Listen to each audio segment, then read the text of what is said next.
এমন লোভনীয় আর ইয়ামি সেমাই যদি এবার ঈদে রান্না করতে চান, তাহলে আজকের এই রেসিপিটি আপনার জন্য। এই রেসিপিতে সেমাই এতটাই মজার হয় যে আপনার সেমাইয়ের সাথে সাথে সবাই বাটিও চেটেপুটে খেয়ে নেবে। আজকের দুধ সেমাই তৈরিতে আমি কুলসনের এই সেমাইটি ব্যবহার করছি। এখানে আমাদের এক প্যাকেটের অর্ধেকেরও কিছুটা কম সেমাই নিতে হবে। তবে পরিমাণে বেশি তৈরি করতে চাইলে ঠিক সেভাবে সবগুলো উপকরণই একটু বেশি করে নেবেন, তাহলেই হবে। এখন সেমাই এভাবে হাত দিয়ে একটু ভেঙে নিচ্ছি। এখন আমরা একটি প্যান নিয়ে নিব আর তাতে দিয়ে দিব 1 টেবিল চামচ ঘি। এই ঘিয়ের মধ্যে আমরা ড্রাই ফ্রুটসগুলো একটু হালকা করে ভেজে নিব। এখানে 1/4 কাপের মতো ড্রাই ফ্রুটস আছে। এখানে আমি কিশমিশ, পেস্তা বাদাম আর কাজু বাদাম নিয়েছি। বাদামগুলো একটু স্লাইস করে কেটে নিয়েছি।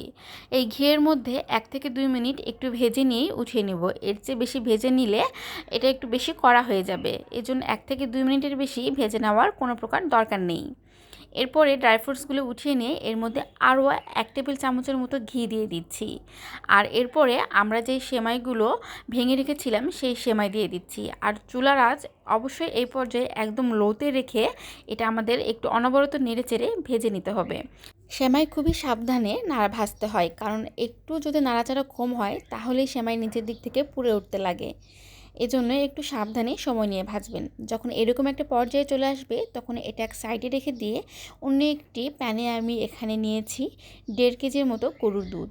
এই গরুর দুধ আমি 1.5 কেজি থেকে চাল করে নিয়ে 1 কেজিতে নিয়ে আসব। যখন 1 কেজিতে চলে আসবে এই গরুর দুধ জাল করে নিয়ে তখন ঠিক এই পর্যায়ে আমি এর মধ্যে দিয়ে দিচ্ছি 1/3 কাপের মতো গুঁড়ো দুধ। আর যে কোনো সেমাই, পায়েস আপনারা যেটাই তৈরি করেন না কেন অবশ্যই গরুর দুধের সাথে গুঁড়ো দুধ দিবেন। তাহলে দেখবেন সেই যেটা রান্না করবেন তার স্বাদ বহু গুণে বেড়ে যাবে।